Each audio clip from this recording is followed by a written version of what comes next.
හයි කොහොමද ඔයාලට මීෂා blogs YouTube channel එකට ඔයාලව අදත් ආදරයෙන් පිළිගන්නවා. ඉතින් මම අදත් බ්ලොග් එකක් අරගෙන ආවා. ඊයේ ඕඩර් එක සම්පූර්ණයෙන්ම මහලා ඉවර කරගන්න බැරි වුණා. ඉතින් හවස හස්බන්ඩ් කෝල් කරලා කිව්වා ලෑස්ති වෙන්න ටවුන් එකට යන්න කියලා බඩු වගේක් ගන්න තියෙනවා. ඒ ටික ගන්න යන්න.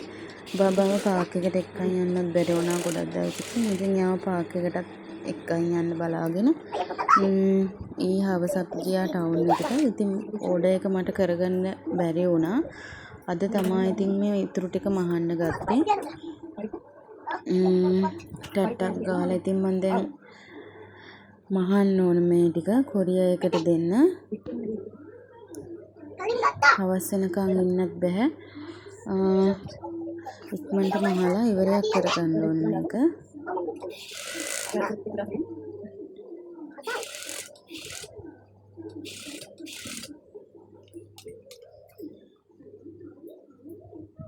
ඒ ඉතින් අපේ බබත් එක දේවල් අහනවා. අම්මා මොනවද උයලා තියෙන්නේ අහනවා. ඒ වගේ එක ප්‍රශ්න ඉතින් අහනවා. එයාට ප්‍රශ්න කෝටියයි ඉතින්. ඒවටත් උත්තර දෙන ගමන් මගේ වැඩේ මම කරගෙන යනවා ඉතින්.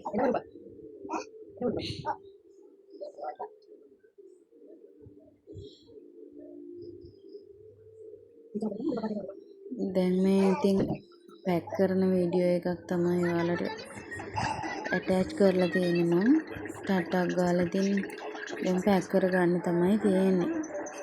ඔයාලටත් මම කියන්න ආවේ ඔයාලත් මොකක් හරි ස්වයං රැකියාවක් පටන් ගන්න බලාපොරොත්තු වෙමින් ඉන්නවා නම් හිතා ඉන්න එපා. අද මේකට අදිතාලම දාන්න.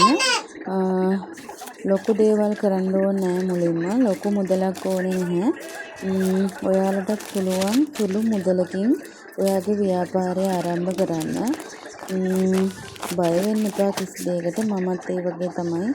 මමත් මුලින්ම ලොකුවට පටන් ගත්ත දෙයක් නෙවෙයි මේක. පොඩි මුදලක් ආයෝජනය කරලා තමයි මගේ බිස්නස් එක පටන් ගත්තේ. මට මතක විදිහට මුලින්ම රුපියල් 10,000කින් වගේ තමයි මම මේ බිස්නස් එක පටන් ගත්තේ.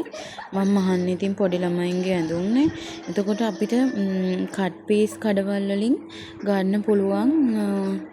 ඒව ෂෝට් එහෙම මහන්න තියෙන කට් පීස් කෑලි තියෙනවා. ඉතින් ඒ වගේ පුළුවන් ඔයාලට බිස්නස් එක පටන් ගන්න. ලොකු මුදලක් ඇත්තටම අවශ්‍ය නැහැ. සුළුවෙන් පටන් ගන්න. මුලින්ම ඉතින් රෙදි ටිකක් මම ගෙනල්ලා මුලින්ම කලිසම් පොඩි ගෑනු ළමයින්ගේ ස්කිනා ඒ වගේ දේවල් මහලා ෆොටෝ ගහලා ඉතින් FB එකේ මාකට් ප්ලේස් එකේ දාලා එහෙම තමයි මුලින්ම පටන් ගත්තේ. ඉතින් මට ඕඩර්ස් එකපාරම ඇත්තටම ඕඩර් එන්නේ නැහැ. දාන්න ඕන. දැන් ෆොටෝ දාලා ඒවට ඕඩර් නැත්තම් වෙන විදිහකට ෆොටෝස් ගහලා දාලා බලන්න ඕන. ඒ කියන්නේ දැන් අර මිනිස්සු බලන්නේ ෆොටෝ එකනේ. එතකොට ඒ ෆොටෝ එක මනුස්සයන්ගේ හිත ඇද ගන්න විදිහට අපි ඒක දාන්න ඕන. ඒ වගේ තමයි ඉතින් මේ කරන්න ඕන. දැන් ඉතින් මම වැඩ ටික කරලා ඉවරයි. පැක් කරලා ඔක්කොම ටික මේ කරලා ඉවරයි. දැන් කොරියර් එකට පිකප් එකකුත් දැම්මා. අවිල්ලා ඕඩර් එක අරන් යනවා යාලා ගෙදරටම ඇවිල්ලා. ඊට පස්සේ මම ඉතින් මේ දැන් ගෙවල් අස් කරන්න ගත්තා. පේනවනේ ඉතින් තත්ත්වේ අපේ ගෙදර රෙදි ගොඩක් එකතු වෙලා තිබුණා. මේ සෝදලා නමලා මේ නමන්න තියෙන ඒවා. දැන් ඉතින් මම මේ රෙදි නමන ගමන් ඉන්නේ. නමලා මේ ටික ඔක්කොම අල්මාරියට දාගන්න ඕන.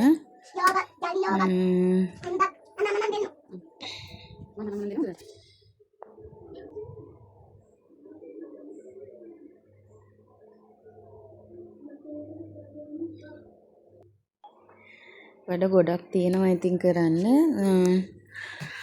ඊට පස්සේ මම පටන් ගත්තා අතු ගන්න. අතු ගාලා ඉවර වෙලා ඊට පස්සේ මල් වලට වතුර දාන්න තියෙනවා. පහන තියන්න ඕනේ. රැට කෑම හදන්න ඕනේ. ඔය වගේ ඉතින් වැඩ ගොඩක් තියෙනවා.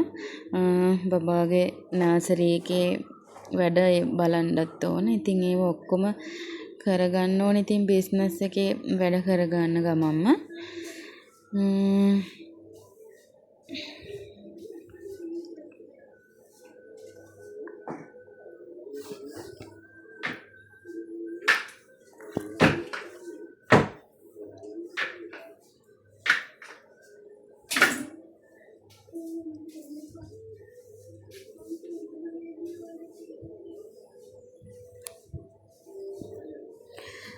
මම මෙතනින් වීඩියෝ එක නවත්තනවා. ඉතින් තව දවසක ලස්සන වීඩියෝ එකක් අරගෙන එන්නම් ඔයාලව බලන්න.